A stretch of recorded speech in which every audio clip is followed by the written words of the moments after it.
Fala, torcida tricolor, mais um vídeo aqui pro nosso canal, agora com o nome, o DNA Tricolor, chegando aí para ficar, mais um pós-jogo. Você, torcedor de São Paulo, torcedor dos outros times também que acompanham tudo sobre futebol, a gente vai fazer uma análise aqui do jogo São Paulo 2, Vitória 0, São Paulo o sétimo colocado momentâneo do Campeonato Brasileiro. Bom, vamos lá, o Mikael que estava ali sentindo a atmosfera do jogo, a gente assistiu aqui pela TV. O São Paulo fez um bom jogo, na minha opinião. O São Paulo começou hoje poupando alguns titulares, né? O Luciano foi poupado, Alisson poupado também. O Arboleda já está contundido. O São Paulo jogou com os 3 zagueiros no limite hoje, porque o São Paulo estava sem zagueiro no banco. A estreia do Mike jogando, né, como titular, também importante. Enfim, o São Paulo fez um bom jogo, começou até pressionando, depois o Vitória deu uma equilibrada no jogo. E aí aos 20 do primeiro tempo, numa jogada pelo lado direito, e ali tava Ferreirinha, tava Mike, tava Rodriguinho. Começa com o Mike o gol, né? Começa com o Mike, depois Rodriguinho e aquele passe para trás e o Bobadilla, né, que tá numa excelente fase. A gente tem que destacar bem isso. Como mudou o futebol do Bobadilla depois que o animador de torcida foi embora, né? Que a gente tem que falar isso todas as vezes, porque tinham pessoas que falavam que o elenco do São Paulo era ridículo, não era elenco para ficar na primeira parte da tabela, e a gente está vendo hoje totalmente ao contrário, como a função de técnico é importante hoje em dia também. E aí aos 20 minutos o Bobadilla faz 1-0, o São Paulo controlava o jogo, o Vitória teve uma ou outra chance ali, com o Romarinho um pouco mais perigoso, o Romarinho sem ritmo, a gente vê que ele tá sem ritmo, mas ele sabe dominar uma bola, sabe proteger uma bola, mas ele foi cansando de acordo com o jogo, até saiu no segundo tempo. E o São Paulo foi esticando o jogo até o final. Nós tivemos ali uma revisão do VAR, uma coisa absurda. Como o futebol de hoje tá complicado, você vê o árbitro do VAR chamando para ver uma coisa que não tem cabimento hoje em dia. A gente fala do Bruno Arleu também, um árbitro horroroso. O São Paulo mostrando que está sem força no bastidor, porque esse árbitro não pode mais apitar jogo. Eu acho que hoje esse lance em específico não é culpa do Bruno Arleu. Eu acho que o cara que chama ele é simplesmente ridículo. Mas ele tava de frente pro lance, ele podia ter falado, não vi nada, não foi nada, segue o jogo. Sim, mas enfim. é um lance que o VAR chama, eu acredito que é mais querer se aparecer do VAR do que propriamente do árbitro em campo. Sim, e aí para continuando, o São Paulo terminou o primeiro tempo bem, São Paulo volta sem alteração, Vitória também voltou com o mesmo time, e o São Paulo era nítido que o São Paulo estava um pouco incomodado no jogo, alguns passes errados. Vale destacar que tanto o Ferreira quanto o André Silva fizeram hoje, para mim, um jogo ruim. O Ferreira não conseguia segurar essa bola. Aliás, o Ferreira mudou um pouquinho de posicionamento, ele está jogando mais como um segundo atacante e às vezes ele tem que dominar a bola de costas para segurar e ele não consegue fazer isso. E o André Silva também. Toda a bola que ele tentava dominar, ou o jogador do Vitória conseguia recuperar, ou ele pedia falta, ou ele errava o passe. Para mim, não fizeram um bom jogo. E o São Paulo foi levando, o Crespo foi começando a substituir. Luciano entra juntamente com Luan, né? Luciano e Luan entraram no lugar, respectivamente, ali de Ferreira e Marcos Antônio. Outro baita jogo do Marcos Antônio também. Muito bom jogo. É impressionante como ele tenta virar. E o São Paulo tem até uma jogada que o Marcos Antônio vira o pé muito rápido para tentar achar o André na frente. E o André não consegue dominar a bola e a bola voltava. Mas aí o Crespo começou a mexer no time, o time foi melhorando. Substituições. Exato. E aí o Crespo também tira, né? Depois ele tira o Enzo e tira o André. A volta do Lucas, a gente tem que comentar também isso. E a entrada do Patrick também. E depois, aos 40 minutos, o Ferrarese, outro grande jogo do Ferrarese. Melhor em campo para mim. E para mim, juntamente com Bobadilla. Eu acho que o Ferrarese hoje está jogando muita bola. E aí ele consegue tanto defender como atacar. Ele tem muito esse cacoete para jogar ali numa ala também quando precisa. E aí ele chutou uma bola, estava nítido que ele bateu no gol. E o Sabino, que precisava desse gol para se recuperar também. Outro bom jogo do Sabino hoje. Sim. A gente tem que saber separar as coisas. O pênalti que ele perdeu. Exatamente. Aí errado estava quem pediu para ele bater o pênalti ali. Mas ele fez um bom jogo também, faz 2-0. E aí a última substituição, o Maia entra também para descansar o Bobadilla. e o São Paulo leva esse jogo ali, tem algumas outras chances. O Lucas, a gente vê que ele tá sem ritmo de jogo, mas o São Paulo leva até o final, 2-0, vitória tranquila e primeira parte da tabela. Você destacou bem aí ponto a ponto do jogo. A gente vai aprofundando aqui alguns pontos que eu anotei, e a gente vai tendo essas visões diferentes. Eu que estava no estádio, você que estava aqui, acho que a gente pode algumas semelhanças e diferenças na análise. Bom, ponto que você destacou agora, que a gente falou do Ferrarese, para mim foi o melhor em campo. Assim, igual você falou, o Bobadilla foi muito bem, tem alguns outros destaques, eu acho que bons jogadores fizeram um bom jogo, mas o Ferrarese para mim foi o destaque sim na marcação. Nada passou pelo Ferrarese. O Oswaldo ali tentou uma graça ou outra, mas simplesmente o Ferrarese implacável ali. Realmente, a gente comentava ali na arquibancada. Se o jogador passa, a bola não passa, e se a bola passa, o jogador não passa. Ele sabe esse momento de matar uma jogada, que o São Paulo por anos sofreu com isso, de não saber matar uma jogada. Mas para mim ele foi o melhor em campo. Ponto que a gente vai entrar agora, gostei muito da entrada do Luan. O Luan realmente, eu estava até ouvindo agora, acabando de ouvir a coletiva do Crespo, ele destacando também as entradas, né? Gostei muito do Luan, o Luan entrou com personalidade, o Luan tá mais fino, ele emagreceu 12 quilos para estar em campo, ele quer jogar, ele queria voltar a jogar pelo São Paulo, o técnico que praticamente colocou ele para jogar lá em 2021 e tá dando essa moral para ele. O ex-técnico do São Paulo praticamente encostou o Luan. Não só ele, né? Alguns. Ele não teve oportunidade com o Rogério Ceni. Sim, mas o outro técnico necessitava de alguns jogadores ali, afastou ele completamente, enfim. Mas o Crespo está dando oportunidade.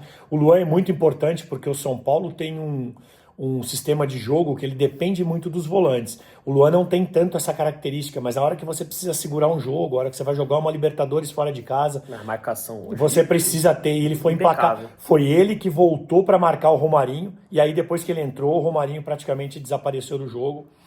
Gostei muito da entrada do Patrick também. Patrick entrou com personalidade hoje. Impressionante. É um outro jogador, parece que a hora que você vê entrando o Patrick, você fala, ó, o problema ali, o Vitória... A gente já começou O Vitória já estava tendo uma troca do lado direito, que ele tirou o zagueiro que estava improvisado, colocou o ex-jogador do Santos, o Lucas Braga, para atacar ali como se fosse um ala.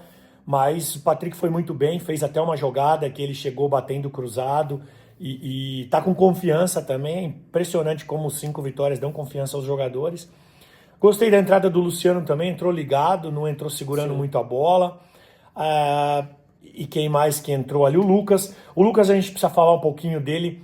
A torcida precisa ter um pouco de paciência. As pessoas que gostam do Lucas precisam ter paciência, porque ele vai demorar um pouco, ele tá sem ritmo. Não entrou mal, mas não teve tanta chance também. Nós estamos falando de um jogador há 6 meses sem jogar praticamente, porque quando ele voltou com 3 meses, ele jogou um meio jogo e já sentiu. Então, mas o Lucas vai ser muito importante, porque um time encaixado com o Lucas, e aí até a coletiva do Crespo foi importante, porque o Crespo não quis dar pista onde vai encaixar o Lucas. O Lucas hoje entrou no lugar do André, mas para mim não é por ali que ele vai jogar. Eu acho que ele joga hoje como se fosse um meia por trás dos dois atacantes. Hoje, né? E temos que falar também do Rodriguinho, um bom jogo do Rodriguinho hoje. Sim. Ele entrou meio desligado, andou errando uns passes, mas segundo tempo para mim ele jogou muito. Eu acho que o Rodriguinho ele tem às vezes uma dificuldade de virar o corpo. Quando o Rodriguinho ele vira o corpo, consegue virar o corpo, ele vai muito bem. Ele consegue enxergar bem o campo, ele tem uma passada larga que ele consegue passar, né, da marcação. Mas ele ainda, às vezes, falta essa virada de corpo, ter um pouquinho mais de confiança. Eu acho que ele vai adquirindo essa confiança com bons jogos.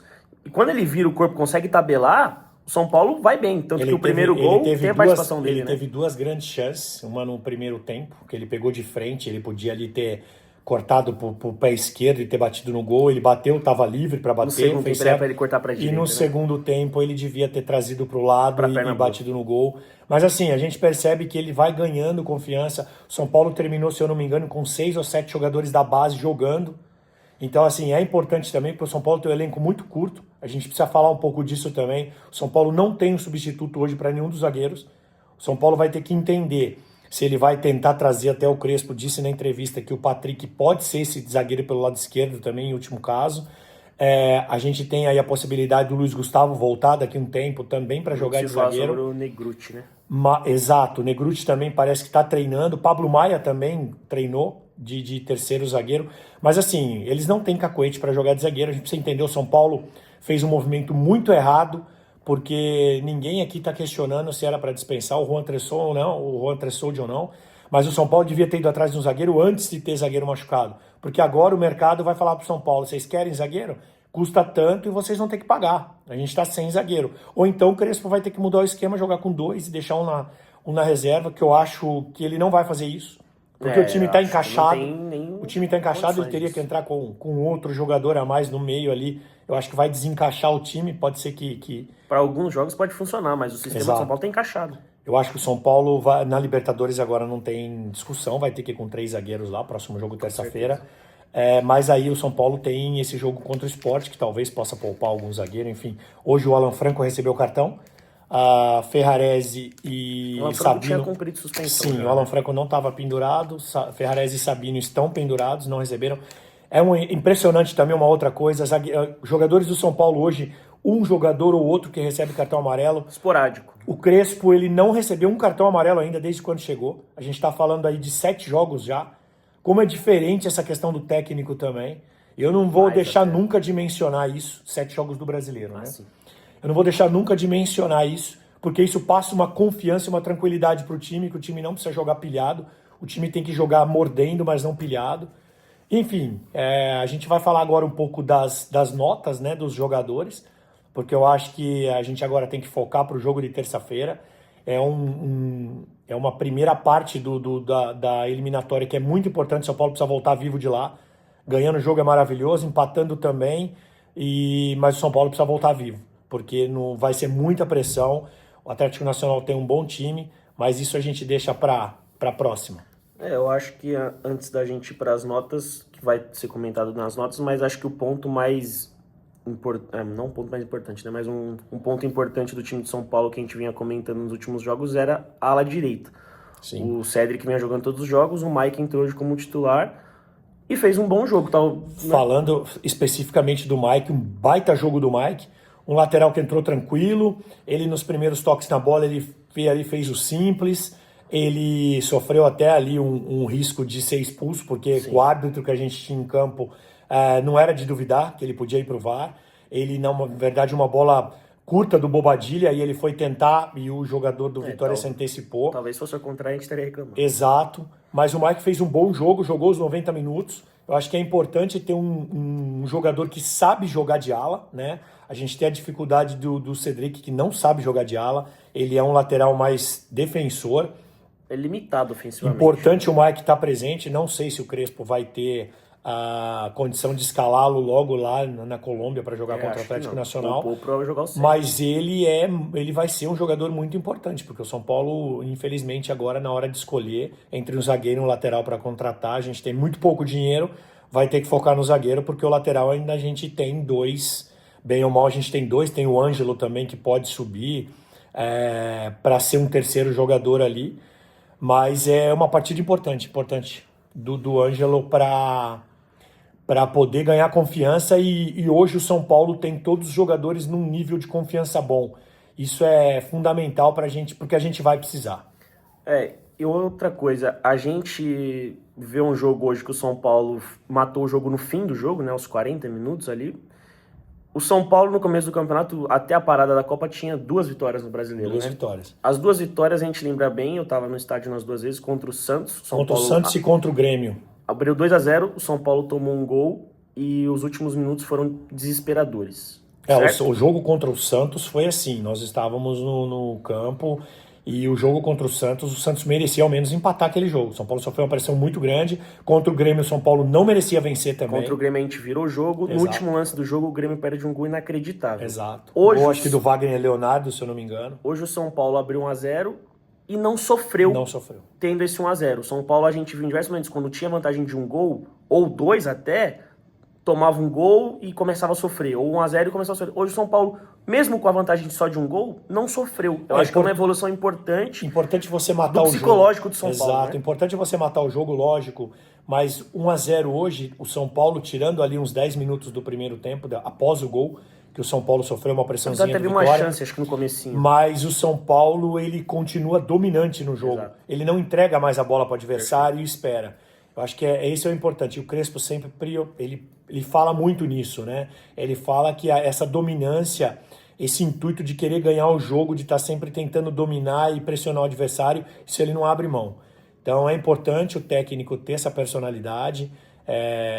O time hoje também poderia ter sofrido um revés meio que psicológico por causa da eliminação, meio que mas o time virou a chavinha, né? e a gente tem que entender que assim foi dolorido pela forma que a gente foi eliminado, pelo time que o Atlético Paranaense é um time muito fraco, nos pênaltis, com um goleiro que já nem está mais fazendo parte do elenco. A gente vai falar uma outra hora sobre diretoria, sobre jogadores, enfim. Mas é importante ter virado a chave. Eu acho que o São Paulo agora com 2 competições, o São Paulo vai estar melhor. Vai estar mais bem preparado. A gente não tem time para jogar 3 competições. Uma hora ia cair numa outra competição que podia ser Libertadores e a gente ia reclamar. Então acho que por enquanto é um momento bom e vamos... Sem desespero por uma eliminação. Exato. Agora vamos analisar individual os jogadores para a gente tentar aí posicionar vocês de como a gente viu a função, né, e o desempenho de cada um hoje. Bom, você fala a primeira nota, eu já venho em sequência com o jogador. Rafael? Bom, Rafael para mim hoje foi nota 6, ele não teve tanto trabalho. O Rafael, ele ainda dá um susto na gente. Umas hesitadas na saída de bola. Na saída de bola, às vezes a bola passa muito próximo a ele, e ele, para mim, devia sair mais do gol, ele tem envergadura para isso, mas é um goleiro que pelo menos dá confiança quando você olha. O Rafael é bem diferente de olhar o Jandrei. Bom, eu vou de 6,5 para ele. Acho que não foi exigido, né? Mike, para mim, nota 7, 7,5. Eu daria uma nota assim, porque eu acho que ele foi constante. Nota 7 para o Mike, porque é uma boa nota, uma boa estreia como titular. Eu acho que ele tem personalidade, é uma coisa que eu vejo nele, ele tem personalidade. Um jogador calmo, um jogador tranquilo. Eu vou acompanhar, vou de 7 também. Acho que não foi um jogo excelente, nossa, temos um lateral pronto, não, mas é um jogo decente do Mike, muito calmo, acho que muito confiante mesmo, por estar estreando como profissional, né? Não como profissional, não, como titular. Acho que é um jogo bom do Mike, mas vamos com calma também, vai ter jogo ruim dele, a gente não pode...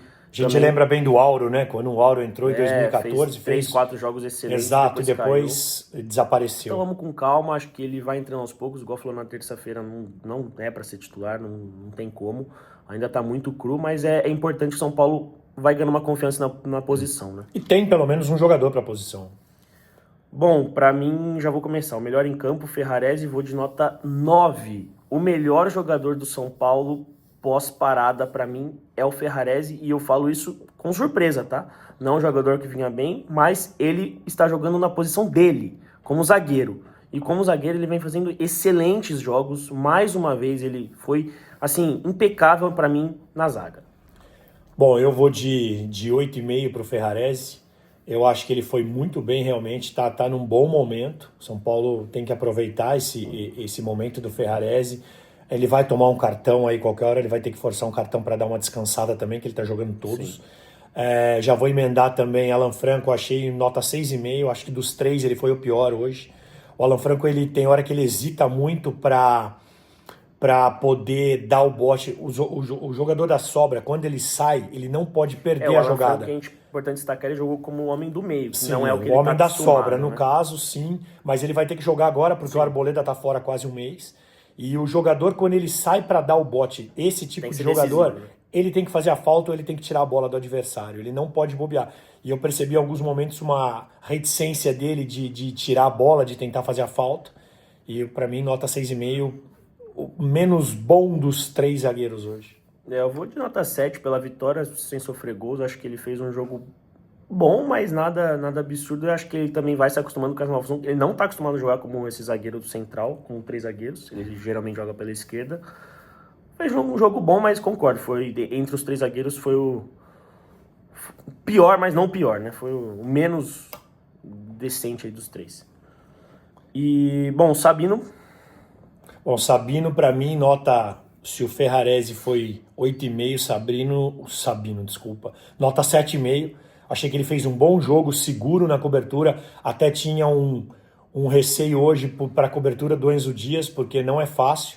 O Enzo é um cara que sobe muito e a cobertura ali ia ficar meio complicada, mas o Sabino fez um bom jogo. É importante ter essa confiança do Sabino, porque esse pé esquerdo dele agiliza muito a jogada do São Paulo, ele consegue achar um passe mais comprido, né? Um passe que não precisa ser curto, não precisa passar pelo volante, já pode ir direto no ala ou direto em alguém do meio para virar esse corpo e poder achar. Eu achei que o Sabino foi bem hoje, nota 7,5 para ele. Eu vou com nota 8 pro Sabino, e assim, é importante a gente entender que o Sabino agora é o titular do time, gente. A gente não tem como contar com mais zagueiros, não adianta a gente ficar pegando no pé. Não, e saber separar também que ele Exato. perdeu um pênalti, não foi, ali não era para bater pênalti, a gente já tinha o histórico dele, ele bateu vários pênaltis assim e errou, mas isso não tem que entrar nessa conta não, ele foi bem e vai ser importante para a temporada. Eu acho que assim, ele fez, depois da parada, ele fez, o jogo contra o Flamengo foi muito ruim o primeiro, mas depois ele vem fazendo jogos regulares. Acho que a gente às vezes pega muito no pé porque o Sabino é um jogador assim, como chegou, aquela palavra da diretoria que foi um acerto, né? Às vezes pega muito no pé, ele teve jogos bons ruins, teve jogos ruins, mas ele é o titular do time hoje, infelizmente, é o que a gente pode ter. E tem que jogar, agora tem que jogar. Bom, meio campo, a dupla de volantes. Não, a gente falou do Enzo, né? Faltou o Enzo, verdade. O Enzo, pra mim também, nota 6,5 para ele, é muito esforçado, muito voluntarioso, mas falta um pouco ainda de técnica para ele, um passe mais aprimorado, um cruzamento mais aprimorado. Eu acho que ele tá indo bem, mas vai ser importante agora, o Patrick tá se moldando como jogador e também a volta do Wendel, porque o São Paulo vai depender, o São Paulo depende muito ali dos alas agora para jogar. Mas não teve comprometimento hoje. O Enzo é um jogador que se desgasta muito, ele se doa muito em campo. Ele faz algumas faltas que também não precisa fazer, enfim. É meio louco, né? Mas assim, fez um jogo bom assim, acho que ninguém fez um jogo abaixo assim, talvez. 6,5 pro Enzo também. Dupla de volantes, a melhor do país, talvez. Marcos Antônio. Marcos Antônio, nota 8. Eu acho que ele realmente é o motorzinho do time. Ele é um cara que ele vai buscar a bola no zagueiro quando tá apertada a saída, ele já recebe essa bola, o toque dele curto é muito importante porque ele faz essa tabela. Teve uma jogada no segundo tempo que ele faz um 2 com o André ali, ele recebe na frente, pra trás, né? E ele joga para trás e o André perde o gol, o zagueiro bloqueia. Mas o Marcos Antônio, realmente a gente precisa olhar com mais atenção nele, é um cara novo, é um cara de 26 anos, se eu não me engano. É um jogador que realmente o São Paulo pode dizer que acertou. Eu vou corrigir aqui, o melhor jogador depois da parada é o Marcos Antônio, não o Ferrarese. Eu ia te corrigir aquela hora e acabei esquecendo. Mas foi um baita jogo, mais um jogo do Marcos Antônio. Foi preservado. Bobadilha, nota 7,5 para ele, foi muito bem. Bobadilha errou alguns passes no começo do jogo, algumas jogadas que ele... Tanto que aquela jogada do Mike, que ele joga curto pro Mike, o Mike erra a bola e quase é expulso. Foi ali uma falha do Bobadilha, mas depois ele se recuperou. O segundo tempo foi muito importante, principalmente quando saiu o Marcos Antônio. Ele tomou conta do meio-campo. Tá pisando mais na área, Bobadilha. Tá pisando mais na área, tá com confiança também. E assim, é outro jogador que virou a chavinha quando o ex-técnico do São Paulo saiu. O Bobadilha quase foi embora, né, do São Paulo. E o Crespo assumiu. E até é importante entender a função de volante nesse time do São Paulo, porque o Crespo tem a ideia do volante que não passa para trás. Eu acho que é difícil você ver um passe do Marcos Antônio para trás ou do Bobadilha, eles sempre estão virando o corpo. O Crespo falou sobre isso numa coletiva. E aí a importância de quem está à frente deles também dominar essa bola, porque se eles viram o corpo e tenta fazer um passe, se eles perderem a bola, se a bola voltar, o São Paulo está exposto. Então isso é um assunto para a gente falar depois. Qual a nota dele? Para mim, 7,5. Eu vou de 8 pro Bobadilha também, muito bom jogo. Rodriguinho. Vou começar com o Rodriguinho. Nota 7 pro Rodriguinho. Fez um jogo bom, mas acho que ele, em diversos momentos, ele cai um pouco fisicamente. Ele jogou o jogo inteiro hoje? Jogou o jogo inteiro. Ele faz alguns lances bons e alguns lances ruins. Ele ainda ele oscila muito dentro do próprio jogo, mas acho que foi, dentro do que a gente vinha vendo do Rodriguinho, um bom jogo do Rodriguinho. O Rodriguinho, pra mim, é a melhor fase dele no São Paulo, porque longe. Ele já oscilou muito e com contusões também. Ele é um jogador que precisa de mais físico. E é mais um jogador que a gente precisa dele agora, né? Porque o São Paulo é um elenco muito curto, muito curto. O Alisson tava jogando improvisado ali. E eu acho que agora você vai dando uma rotação pro meio campo. Você pode ter diversos estilos. Um jogo que você precisa jogar com 3 volantes, você joga com o Alisson. Ali é um jogo em casa como hoje, ou contra o Sport, que a gente vai jogar. Ele tá marcando, ele tá marcando também, tá dando combate, mas assim, eu achei que o primeiro tempo dele, começo do primeiro tempo, ele tava meio desleixado na marcação, errando passe, mas depois ele melhorou, o segundo tempo dele foi bom, chegou batendo, teve um outro passe ali que se ele faz o passe ou se ele tivesse mais firmeza aí para bater no gol, mas uma nota 7 também, eu acho que tem que dar confiança. Mas sem se empolgar muito. É um cara que a gente vai precisar muito agora, porque o Oscar a gente não tem previsão de volta. E não adianta falar que o Lucas vai jogar ali, porque não é a do Lucas. A gente não sabe também. Exato, a gente vai falar depois do Lucas, mas... Bom, você já tinha comentado do Ferreirinha. Ferreirinha, pra mim, nota 5 hoje. Pra mim, o pior do São Paulo, junto com o André. Eu achei que ele foi o pior. Em alguns momentos. O Ferreirinha, ele tem que entender que ele é um jogador importante, mas ele não é gênio. Ele não é gênio. O Ferreirinha tem que pegar, fazer uma tabela, 1, 2, achar um jogador melhor colocado. Agora, ele não divide uma bola. Impressionante como as bolas sobem e ele não sobe para dividir. A marcação dele é fraca. Ele não fecha a linha de passe. É uma coisa que a gente estava comentando até no meio do jogo, né? Que ele estava lá no estádio, eu estava aqui no WhatsApp. Eles não fecham a linha de passe, nem ele, nem o André. Eu acho que os zagueiros... que hoje os zagueiros do Vitória muito fracos tecnicamente. Mas quando você pega uma dupla de zaga, que nem a do Flamengo, por exemplo, que sabe achar um passe, sabe sair jogando, você tem que ter jogador inteligente para fechar essa linha. E o Ferreira, para mim, ele mudou de posição. A gente tem que dar um desconto para ele também. Ele não é mais um atacante pelo lado esquerdo, que corta para dentro. Ele é um segundo atacante agora. Ele cai diversas vezes pelo lado direito também. Mas ele, para mim, hoje foi o pior do time. Eu acho que o Ferreirinha, muitas vezes, ele tá sendo fominha. A verdade é essa. Eu não sei se tem relação com o que ele querer fazer logo, alguns gols aí, mas acho que em diversos momentos ele é um pouco fominha. Neto. Ele precisa soltar mais essa bola. Quando ele tabela, o Ferreirinha vai muito bem, tanto que acho que o primeiro gol é uma bola dele pro Rodriguinho, e o Rodriguinho fez passe pra trás. Então acho que quando ele... a bola foi do Mike pro Rodriguinho depois, no último lance. O Mike pro Rodriguinho, o Rodriguinho pra trás. Tá, então, mas acho que quando ele consegue entender que ele, fazendo essa tabela, ele vai acelerar o jogo e vai bem, acho que ele vai bem. Mas em diversos momentos ele prende muita bola, tenta um drible a mais. Então acho que precisa ter essa um jogador para elenco, mas não vai ser titular de São Paulo. Isso a gente já sabe que quando tiver todo mundo à disposição, hoje ele é reserva no São Paulo. Mas hoje ele é titular. Sim. André Silva. Minha nota pro Ferreira, 5,5, vai. André Silva, nota 5,5, só vou dar meio ponto a mais que o Ferreira, porque eu achei que ele foi o segundo pior jogador do time. O André, ele tem uma dificuldade em proteger bola. Ele consegue dominar essa bola e proteger embaixo, mas em cima, principalmente quando o Rafael tenta achar essa bola no pivô, ele não consegue fazer. Toda hora a bola tá batendo e voltando, inclusive eu tava te falando no WhatsApp. Eu tava te falando, o time no primeiro tempo, o time não segurou uma bola. E aí a bola voltava, como eu disse, o Vitória é um time fraco, a gente pode falar assim. Sim. Se você pega um time mais acostumado a fazer jogada, a ter mais posicionamento em campo, a gente ia sofrer mais hoje. Então eu acho que ele também não sabe achar essa linha de marcação. Eu acho que o São Paulo depende muito hoje. Para mim, o titular no lugar do André como centroavante seria ou será o Luciano. Eu acho que o Luciano tem que jogar. A gente ainda não sabe qual será a dupla titular. E testaríamos, para mim, na minha opinião, até o Dineno se o São Paulo precisasse de um jogo para segurar uma bola. Porque eu acho que o Dineno ele vai melhor no alto. Novo, né? Mais um jogo sem... Eu acho que o São Paulo ele contratou o Dineno sem a anuência do Crespo. E agora a gente está vendo que o Dineno não é um jogador que o Crespo admira. Tem um estilo, né? Talvez. Exato. Bom, vamos passar rápido aí pelos caras que entraram. A gente comentou bastante do Luan. Então acho que a nota pro Luan... A minha nota pro André, não sei se eu dei, mas vai de 5,5 também, igual a do Ferreira. Os outros jogadores que entraram, quem jogou mais? Luciano, né? E Luan, acho que Luciano e Luan mais tempo, né? Isso. Pra mim, nota 7 pro Luciano e nota 7 pro Luan também. 7,5 Luan, 7 Luciano pra mim. Eles não fizeram cair o nível, depois a gente teve a entrada do Patrick e do Lucas, o Lucas, ele dá um passe bom pro lance do Rodriguinho, né? Eu vou dar uma nota moral pro Patrick, vou dar um 7 pra ele também, porque a gente já pegou muito no pé do Patrick. E pra mim não teria condição nenhuma de jogar no São Paulo, nem de estar no São Paulo ainda. O Lucas eu não vou nem dar nota, porque é injusto com ele, a gente percebe nítido que ele ainda vai pegar uma bola, ele vai tentar dar um arranque, ele tá inseguro. Mas é importante jogar alguns minutos hoje pra... Acho que ele... Eu não sei se ele vai ser titular, acho que não, terça-feira. Eu acredito que ele não vai ser titular nem no jogo de volta da Libertadores. Mas talvez ele possa entrar alguns minutos pra prender uma bola lá. O São Paulo pode estar empatando, ganhando o jogo, vai ser importante pra prender uma bola. E o Pablo Maia sem nota, mas assim, é nítido que ele entra e o poder de marcação dele é negativo.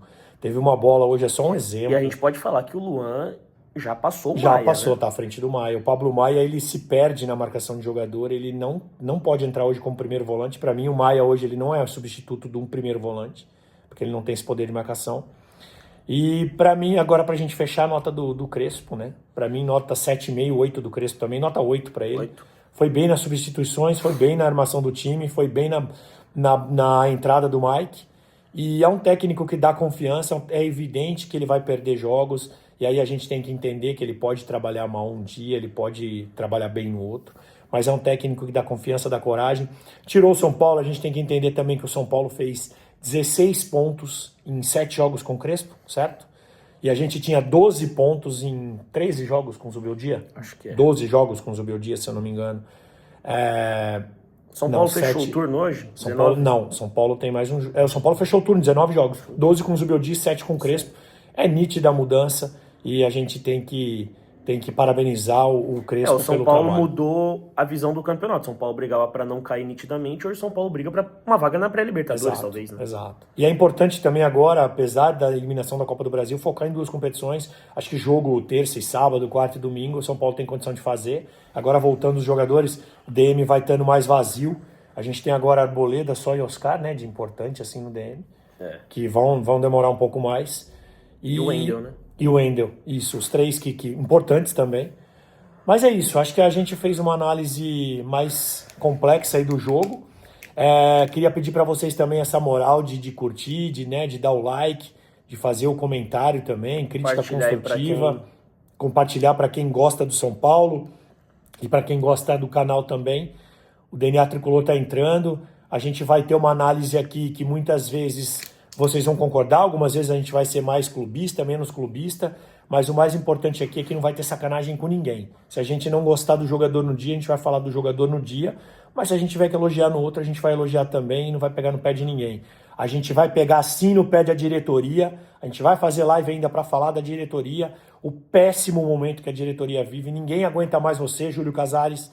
Você aparece, fala alguma coisa. Você tem a obrigação de dar uma coletiva. E eu só queria dar um recadinho pro Baby. Henrique, cobre Júlio Casares. Você não tá cobrando. A torcida tem que cobrar o Júlio Casares. Porque se o Belmonte tá lá, é o Júlio Casares que colocou o Belmonte lá. A gente tá? tem que criticar. Se a gente tá com uma dívida altíssima, o Júlio Casares é responsável por mais da metade dessa dívida. Então vamos cobrar de cima para baixo. Se eu fosse você, eu começaria... Vamos separar time e diretoria. Essa diretoria não merece o que o time está fazendo hoje. Ela não fez esforço nenhum para o time estar jogando o que está jogando hoje. Ela foi no Crespo e ela quase não conseguiu porque ela estava devendo para o Crespo. A mesma diretoria que demitiu ele lá atrás. Então, não vamos misturar as coisas. A diretoria tem que ser cobrada. O time tem que ser aplaudido. A diretoria tem que ser cobrada. Acho que muito bem falado, acho que não tenho nada para retocar sobre essa parte. A gente tem que cobrar os caras que devem ser cobrados, a gente tem que entender quem tá ali ajudando o São Paulo e quem tá prejudicando o São Paulo. O Crespo tá aí, precisando de lateral, precisando de um meia. E a hora que perdeu o jogo por causa de um zagueiro e ou quem por vai causa estar lá na lateral, coletiva após jogar o Crespo, não é o Júlio Casares. Então... por isso que a gente fala, a gente tem que cobrar a diretoria, porque é vergonhosa a atuação da diretoria nos últimos tempos. E todos os times contratando quando precisa, bem ou mal, mas contratando, e o São Paulo não tem condição de trazer um lateral direito, de trazer um zagueiro. Uma vergonha. Você que não diminui essa dívida esse ano, viu, Júlio Casares? Você que não diminui essa dívida. E outra, a gente não... Daqui a pouco ele tá postando videozinho aí, eu posto no Instagram, falando que a gente tá controlando a dívida, vendendo a base a troco de nada. Vendendo a base a troco de nada. Hoje saiu uma matéria que se o São Paulo conseguir vender o Lucas Ferreira agora por 10 milhões de euros, aí, talvez um pouquinho mais 10, agora, né? A gente está falando de 34 milhões de euros em 4 ou 5 jogadores. Um jogador do Palmeiras foi vendido por 35, um zagueiro. E não venha falar que momento do Palmeiras é melhor que o São Paulo. O São Paulo, mesmo em momento ruim, no segundo pior presidente da história, na era Leco, o São Paulo vendia jogador por 20 e poucos milhões, 17 milhões, 12 milhões. E hoje o pior presidente da história sucateou a base e sucateou a finança do clube. Isso eu não vou esquecer, Júlio Casares, você vai ser cobrado. Bom, a gente fica por aqui, igual a gente falou, deixa o like, compartilha, pode deixar um comentário, se achou bom, se achou ruim, a gente vai continuar Não, críticas são crescendo. sempre bem-vindas, construtivas. A gente não vai mudar o nosso pensamento, o nosso modo de agir, mas a gente vai ser muitas horas bem enfático e outras horas a gente vai entender o momento do time e o momento que a gente tem que viver no campeonato. Exato. Terça-feira, talvez o jogo mais importante do ano, estaremos aqui pós-jogo, independente do placar, e é isso. Valeu, rapaziada!